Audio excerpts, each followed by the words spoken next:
The truth is, I am Iron Man.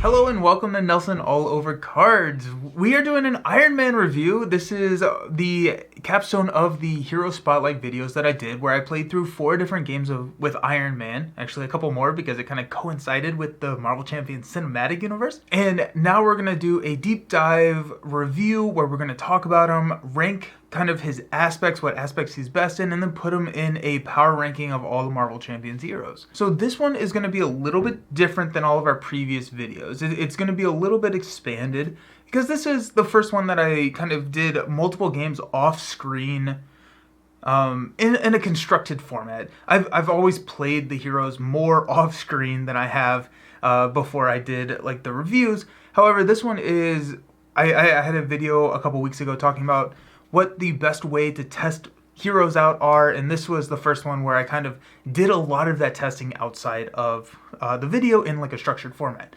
And so what I wanted to do is kind of at the same time maybe tweak these videos and do a little bit more in depth. Now, if you all don't like it, if you liked it a little bit more concise, let me know in the comments. We don't have to do it. These videos are for all of y'all. So just let me know what you think. If you like the more in-depth where we go through each one of his cards, or if you like it a little bit more concise, keep it high level, then get right into it. Regardless of what you like, if you want to just see the power rankings, timestamps are going to be in the video so you can jump around to exactly what you want to see. All of that business out of the way, today we are talking about Iron Man.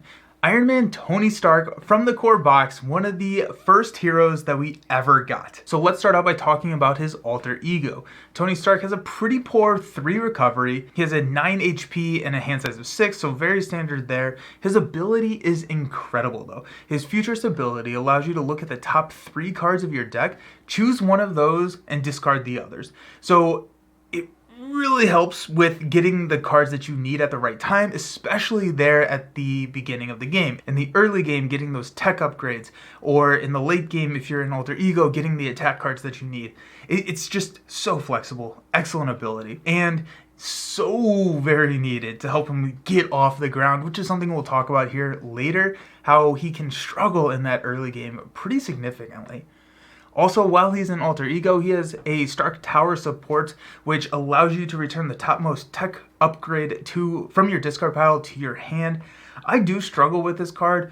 Iron Man wants to be an alter ego when he's building up in the early game, but once he is built, once he has kind of his full Iron Man suits, all the tech upgrades out, he doesn't have a huge amount of reason to roll back down to alter ego unless you're playing like maybe a Justice build or something like that. And so it's hard for me to justify playing the Stark Tower, especially because it's a 2-cost support, and if I have a 2-cost tech upgrade or a lower cost tech upgrade that I could play, I'd much rather just get that into play and then use that for the higher hand size so I don't have to come back down as frequently. There are situations where the Stark Tower can pay off in the long run. However, I think more often than not, I'm going to prioritize playing tech upgrades, and the Stark Tower is going to have a hard time paying itself back off. So unless it's like your only option, or you are playing a build where you're flipping a lot, it's probably not something that I would play very frequently. I typically pass on this one. But let's talk about his hero side. He has the worst stats. He has a 2-1-1 stat line and 1 hand size, but don't worry, he does get a +1 hand size for every single tech upgrade that you own to a maximum of 7 hands. So this is incredibly powerful. It's one of the very few heroes that can actually get a higher hand size in hero form than in alter ego form. This is really powerful, but can be pretty slow. It takes at least 3 upgrades before you have what we would consider a bad hand size, right? With 4. His kit helps you get there, and we'll talk about in his deck build how you can add more tech upgrades in his deck to help him get there a little bit quicker, but it can be very rough, and outside of certain aspects with the current card pool, it's slow. So you have to probably spend a lot of time in alter ego building up so you don't roll up with a 3 hand size, because if you roll up with a 3 hand size, you're not going to get the tech, or you're not going to have the money to pay for the tech. So you have to stay in alter ego, but that presents other problems, especially in a solo play, where you don't necessarily want to be sitting in alter ego and letting that threat build up. However, Iron Man is fairly decent at handling threats. You can get by with it in some scenarios, but it's tough. Also, one thing that I will note here is that they have ruled that he cannot have a higher hand size than 7. So cards like Assess the Situation, A Game of Mojos, the new main scheme for Strife in the Next Evolution box that gives you a higher hand size, he maxes at 7. No, nothing can get him over a 7, even if you have the 6 tech upgrades and something gives you a +1 hand size. They have ruled max of 7, which is pretty sad, but it is what it is. Okay, let's talk through his hero cards. We're going to start off with his War Machine signature ally, who is a 4 cost, 1 thwart, 2 attack, 4 health ally, and his ability is to exhaust him, deal 2 damage to him, to deal 1 damage to each enemy in play. This is a bad ally. This is a really bad ally, bad cost, very bad efficiency, bad effect. I would probably not ever use that effect. If I'm going to have the War Machine ally out there, I probably would rather have that targeted 2 damage or the 2 attack for the 1 consequential, unless maybe I'm playing in a higher player count game. We're kind of focusing on solo here. Higher player count game, situationally useful in like an Ultron matchup, but other than that, I'm passing on War Machine. I sometimes may get him out just to thin my deck, and that's like a really sad justification for playing an ally, is just to get him out of the deck. He very, very rarely gets into the table, just as a slight contrast to the Iron Man ally from the War Machine kit, so we're swapping places. Iron Man is a 3 cost, better thwart at 2, same attack, 1 less health, and you get to tutor a card from your deck or discard pile whenever you play him. Okay, like that, I mean, Iron Man's a good ally, War Machine's a bad ally. It's kind of sad, but I mean, it is what it is. We're stuck with him, but I'm usually passing on him. That being said, Tony has an incredible support, so we're going to go from the bad to the good. Let's talk about Miss Pepper Potts, because Pepper Potts is a 3 cost support that states that you can exhaust her to generate the resources printed on the top card of your discard pile, which is incredibly good. It's so flexible, and worst comes to worst, you can generate 1 resource, whatever is on the top of your discard pile. There may be a situation where you have a Band Together, which has no printed resource icons. I would recommend just not putting that on the top card of your discard pile, because whenever you're paying for things, you can discard them in the order of your choosing.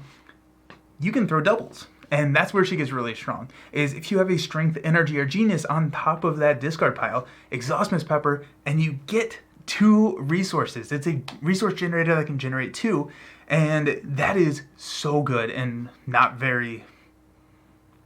Actually, I think she's the only one that we have, now that I'm thinking about it, that can do 2 on an exhaust. If not, let me know in the comments, because yeah. But one of my favorite things to do is pay for Pepper with a double, and then put that double on top and use her immediately for another double. But yeah, she's very, very strong. Talking about the other upgrades in his kit, Tony has a hero kit that supports his Iron Man suit and supports his tech upgrades to get him to that 7 hand size. So these are all the different parts of the suit, and thematically it works incredibly well. Mechanically it works fairly well too, a little slow, but thematically, nail on the head. So let's talk about each one of them.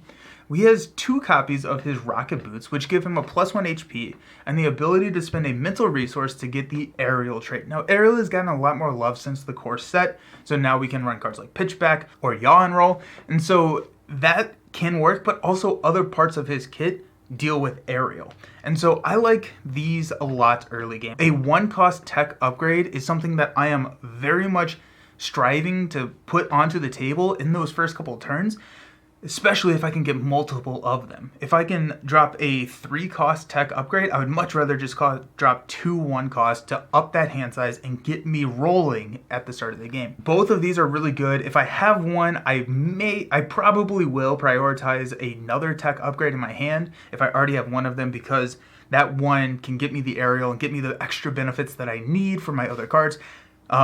However, if I have the option to get 2 tech upgrades and one of them is a second boots, it's going to be that second boots and whatever the other upgrade is.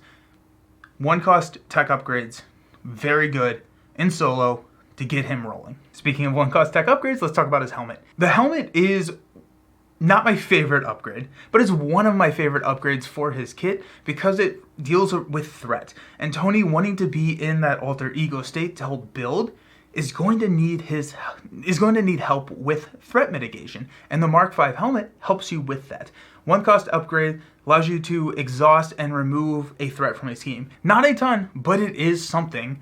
And if you have the boots down and you can get aerial, then it takes it one from every single scheme. So in situations where you have a lot of schemes out there, and like a Magneto, oh my gosh, Iron Man does not like Magneto, metal and all of that, but or a Claw, where there's multiple schemes that start out there. If you can get the helmet, if you can get aerial, you can clear this out. Also, I just thought about this in Venom Goblin. That would be a fun matchup. But the helmet is another really good upgrade that I am looking to prioritize, especially in that early game. Iron Man, outside of his helmet, also has really good thwarting power. He has his helmet as well as a 2 thwart stat, and that is something that will be utilized for threat mitigation. He doesn't have any cards outside of his helmet that can remove threat, so you will be relying on that 2 thwart stat in order to manage threat and let his events or his power gauntlets deal with the work. So the power gauntlets, you get 2 of these as well. So you got 2 hands, 2 feet, 2 power gauntlets, 2 boots. These are 2 cost upgrades, a little bit more expensive, but they give him the ability to exhaust and deal a damage or 2 if you have aerial to a single target. This really helps with his ping damage. So his events are massive amounts of damage, 8 plus damage for his events. So this helps you get around those tough status cards, or if you have like a small minion or something that you need to finesse your way into applying that huge burst amounts of damage. These are really good, and they help you kind of offset that 1 attack stat, especially because you do want to be using his basic activation for thwarting. You can use him for an attack, but if you have these aerials, if you have both of these on the table, it's 2 iterations of 2 damage, which is very flexible and really good. The next upgrade is probably his strongest upgrade in his kit. It's another 2 cost upgrade. This one is my favorite. It's the Arc Reactor. So at 2 cost, it gives you a free ready. This is flexibility, right? You can thwart twice, you can manage a lot of threats. If you have 2 activations of a 2 thwart, that's 4 threats. Or if you need to, you can attack, or if for some reason you're forced to exhaust, it gives you that ready. And it's even better if you can combo up like a Heroic Intuition or a Combat Training or a special little gray card that we'll talk about here in a second. And Arc Reactor readies are good in Marvel Champions, and to have an on-call ready is excellent. It is just a really good thing to have. And so, if I can get an Arc Reactor early in the game, we are prioritizing putting Arc Reactor on the table pretty much over anything else. The Arc Reactor is probably my #1 priority to get onto the table for Iron Man, because it allows you to stay in alter ego more, allowing you to flip up and then thwart a significant amount. The last tech upgrade in his kit is a 3 cost upgrade. It's the Mark V armor. I don't like this one. It's a 3 cost upgrade that gives you 6 health. It's not great. 6 health is a lot. And now with like the boots, you can get up to a 17 health, but it's expensive. If I'm ever playing, it's probably on like the 2nd or 3rd deck pass. Iron Man can go through his deck very, very quickly. Or if I'm in like this whole like, I'm gonna die and I need 6 health situation. But pretty much every other time, I'm prioritizing something that is giving me a benefit, like a Power Gauntlets or an Arc Reactor or the boots, or something that costs less than 3, so I can get that higher hand size. And if it comes back on like that 2nd or 3rd deck pass after I've built up to my max hand size, I'm probably already prioritizing my attack events and not necessarily looking to build out more tech cards. When I'm playing Iron Man, I like to focus more on other ways to protect my health, chump blocking cheap allies, or figuring out ways in like protection with energy barriers and force field generators. A lot of the tech there is just so sweet in protecting that health. And he can be fairly robust. He doesn't really look like it, but with his boots, putting him up to an 11, his high economy, he can really easily pay for a lot of these chump blockers to protect his health and then manage everything else. And so the Mark V armor, I very, very rarely play or put onto the table. It's something that I typically am passing on. I mentioned on that second deck, third deck pass, I really like to be focusing on those attack events, and he's got a couple that are really strong. And these are coming in kind of that mid to late game. I probably am not playing these until I've built out minimum 4 pieces of armor. And even then, I still may prioritize until I get that 6 armor or 6 tech upgrade, so I get that 7th hand size. But these are more how you're finishing the game. And with Iron Man, it's a very distinct ramp on how you need to build up and create the hand size and build up the robustness that is all of his upgrades to protect him, so you don't immediately just lose. So while you may have the option of doing 8 damage, which seems so very significant, that 8 damage could really come back and penalize you later if instead you could have put out another piece of armor that is going to help you in that long run. And Iron Man is such a hero that requires an understanding of early, middle, and late game, and understanding when you need to make the switch from building to playing these events. And typically it's minimum 5 hand size. Minimum 5 hand size. I am probably not playing one of these events unless I have 7 hand size. 80% of the time, I'm looking to build, then I'm going to start using my events. But let's talk about the events. We got Supersonic Punch, 2-cost event that deals 4 damage, or if you have the aerial trait, 8 damage. So 2 for 4 is on that low end of what we want to see on a hero card, but 2 for 8 is above the curve. So if you have aerial, which is pretty easy to get, and we'll talk about how we can manipulate our deck build so we can be hitting that very consistently, 2 for 8 is going to be excellent damage for you. And then Repulsor Blast. So this card either rocks or you pass on it every single time. And it all has to do with that deck build. So it's a 1-cost event that deals a damage, then you discard 5 cards from the top of your deck. I said Iron Man goes through his deck really quickly. This is one of the reasons why. And then you get 2 damage per energy resource icon that you discarded. So if you're running a ton of energy, this can be massive. So it can, I think the max it can do is about 13 damage for 1 cost, which is insanely efficient. You're not I need to stop making blanket statements like that. You're probably not ever getting anything more efficient than that, but I am very curious now what the most efficient damage is for 1 cost. This has to be in the running. 13 damage is incredibly good, but it could also be a 1 cost for 1 damage, which is awful. And it all depends on how you built your deck, and when you're playing Iron Man, you need to understand what is in your deck. Are you building it around the energy resource, or do you have way more mental resources in there, which is absolutely fine. You just need to adjust your strategy and understand where your damage is going to be coming from before playing the lightning, or before playing the Repulsor Blast. So lean into lightning if you want to be finding damage here, or lean into your Supersonic Punch or other ways of dealing damage if you're not building around the lightning resource. It's a cool card. It's a fun card. It is incredibly fun. But just understand the deck build and understand if it's going to be a good value for the game and the deck you're currently running. We're going to move now and talking about the basic cards that I always am looking to run, or a lot of the time looking to run when I'm running Iron Man.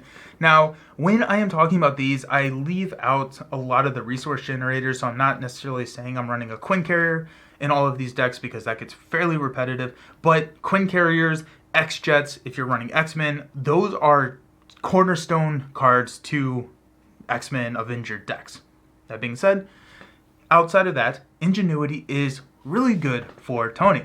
So you can only play Ingenuity if you're a genius, and Tony is one. He has that genius trait. You can exhaust it to generate a mental resource. Remember when I said we were going to talk about how to consistently get aerial? This is it. So Ingenuity, exhaust for your rocket boots, helps you get aerial so you can do your epic power gauntlets, removing a threat from every scheme, doing a ton of damage with your Supersonic Punch, and it's a really solid play, especially because Tony, or Iron Man, wants to be an alter ego for a lot of the beginning of the game, which is when you want to be putting your resource generators on the table.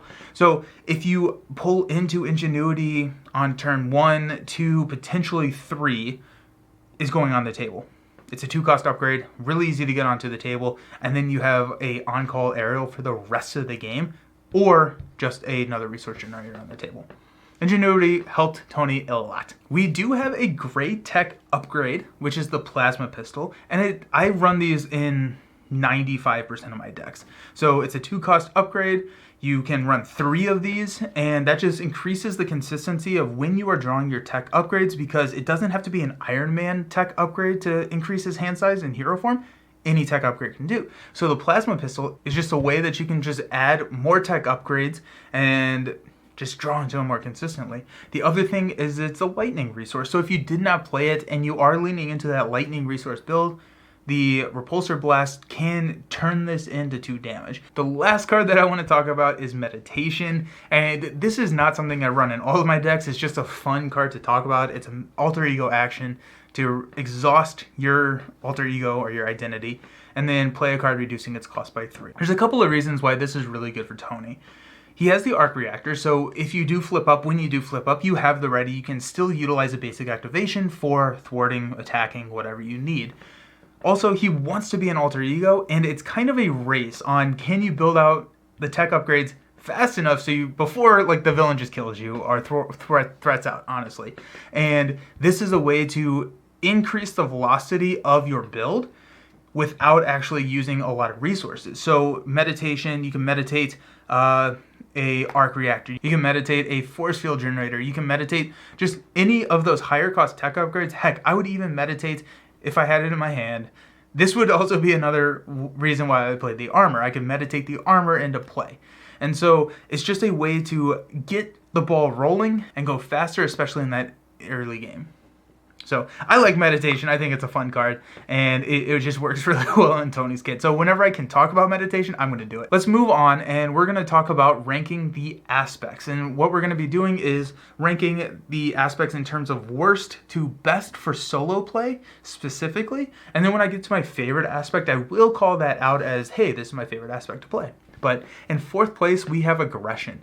So in each one of these aspects, except for one of them, spoiler alert if you already know, there are very, very few tech upgrades that can lean into this kit. Now, we do have the Plasma Pistol from the basic package that we can always be using in order to increase that consistency. Whenever I'm running an Iron Man tech, I want to be putting the tech upgrades from that associated aspect into my deck so that I can hit them early.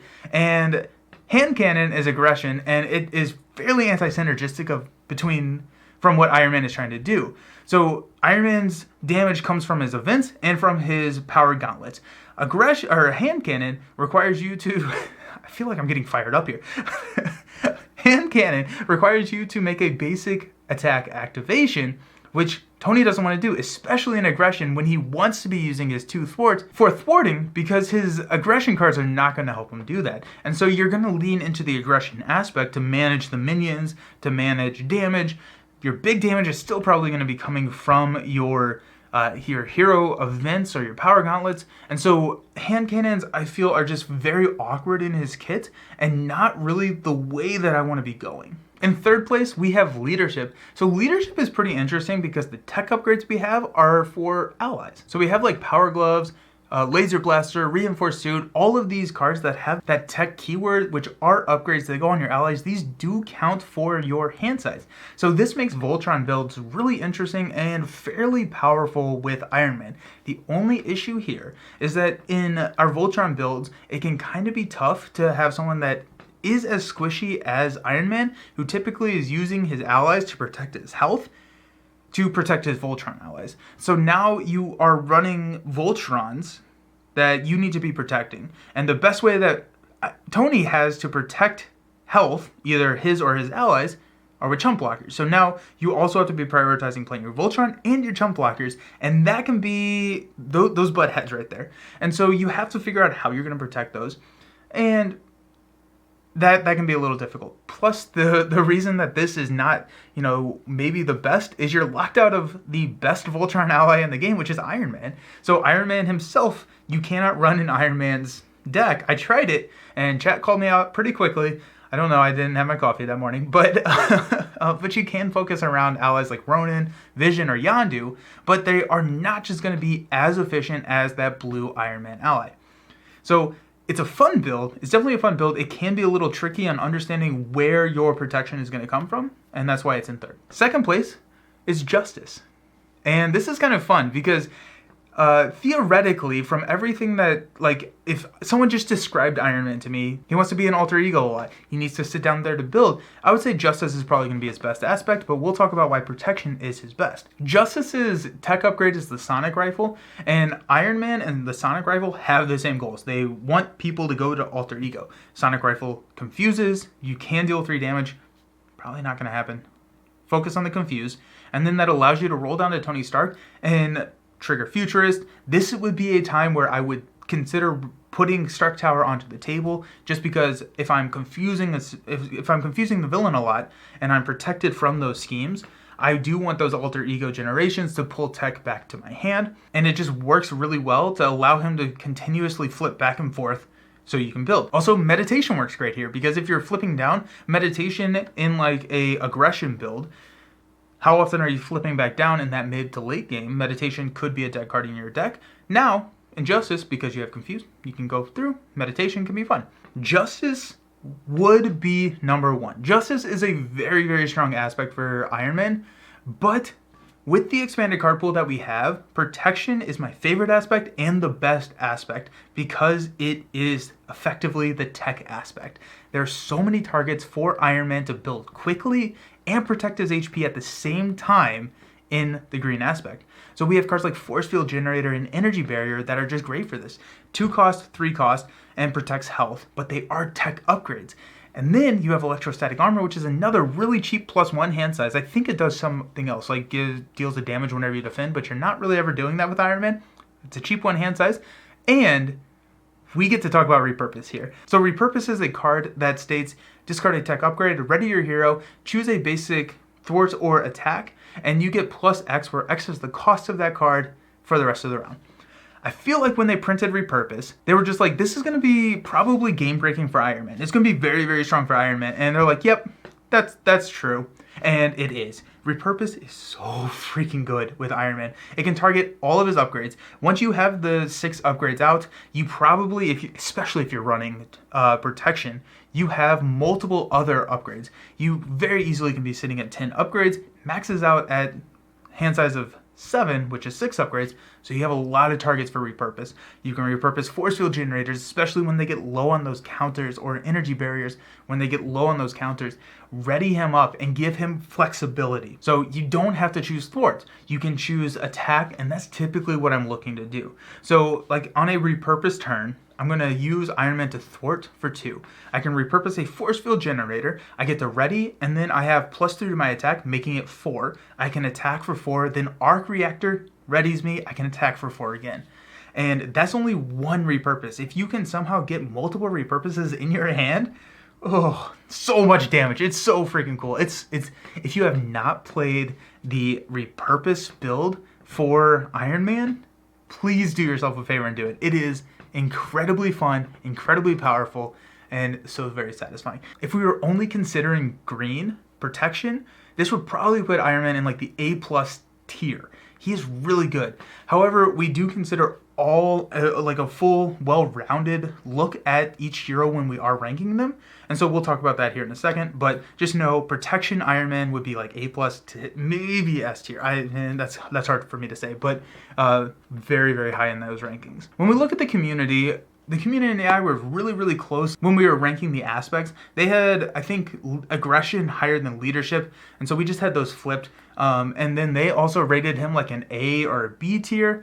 And I had a fun time with this one. This is, like I was saying at the beginning of the video, this is the first hero that I ran through the gauntlet, and I've decided to settle on a B tier right in front of Colossus. He's insane in Protection. He can be really, really slow in the other aspects, and that can be a big struggle, especially when it comes to like villains that come out really swinging, like an Expert Claw, things that have a lot of threat to deal with or minions to deal with. There are a lot of villains that are so fast, you have to figure out how to handle what they're throwing at you, then build. Iron Man just can't really do that.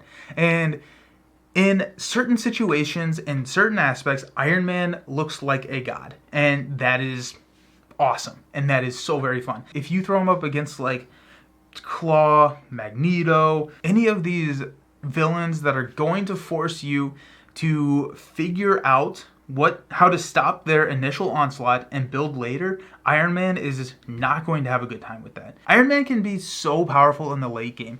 That is if you have the breathing room to build out. So he is incredibly fun. Combo players love him, but you need the time to build, or you need to figure out a way to fabricate that time to build. In a lot of situations, you can do that, and it's awesome. There are just some situations and some matchups that it's just not going to work out in solo. Higher player counts, Iron Man's sick. It's awesome. Let the other players deal with it, and then you come in and save the day just like Tony always does. The last thing I want to say about Iron Man is that he will continue to get better as the card pool expands because of new tech upgrades. It's inevitable that we will get new tech upgrades at some point in our life. I'm hoping for more basic. That would be pretty cool. May not see that, but it will be really cool to see new aggression. Specifically, I really want a new aggression tech upgrade so that we can play Iron Man in that red aspect a little bit more efficiently. And as the game expands, as the card pool grows, we are going to get more options to build out Iron Man, and maybe that protection is going to look really cool. And you're going to get these really epic interactions with aggression and leadership like you do in protection. And I am excited for that day. So we will revisit if that ever happens. We'll move them up in those tier rankings if we ever get a ton of tech and Iron Man can just, have that 7 hand size from turn 2. That awesome day.